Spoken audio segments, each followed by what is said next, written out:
हे gas मेरे में नवीन आप देखें नवीन टेक्निकल जोन। तो गाइस आज हम बात करेंगे Redmi Note 10 Lite के बारे में। गैस आज का हमारा टॉपिक है sound and vibration settings and features, how to use. तो गाइस कैसे अपने फोन में देखिए आप साउंड एंड वाइब्रेशन सेटिंग्स को यूज़ कर पाएंगे, तो इस वीडियो में हम सब जानेंगे। तो गाइस वीडियो को आखिरी देखिए एंड समझिए। एंड अभी तक आपने हमारे चैनल को सब्सक्राइब नहीं किया है तो प्लीज़ सब्सक्राइब के लीजिएगा। तो गाइस बिना टाइम वेस्ट कर यह वीडियो स्टार्ट करते। तो आप सेटिंग्स में जाइएगा एंड यहाँ पे आप नीचे आके देखिए sound and vibration settings option पे। तो यहाँ पे आपको देखिए कुछ इस प्रकार का इंटरफेस शो आता है। तो यहाँ से अपने फोन में देखिए आप रिंगटोन सेट कर पाते, अलार्म टोन सेट कर पाते, media volume, ringtone volume, alarm volume को आप सेट कर पाते, साइलेंट मोड को आप ऑन अप कर पाते। अगर आपको डू नॉट डिस्टर्ब सेटिंग को ऑन करना है तो आप इसे ऑन करके यूज़ कर पाते।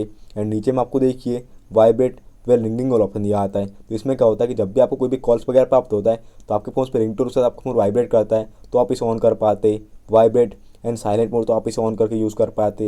एंड और भी कुछ आपको वगैरह वगैरह ऑप्शन दिए जाते तो आप इसे यूज़ कर पाते। तो गाइस ये था आज का हमारा टॉपिक। उम्मीद है गाइस आपको वीडियो पसंद होगी। आज के लिए बस इतना ही। Thank you.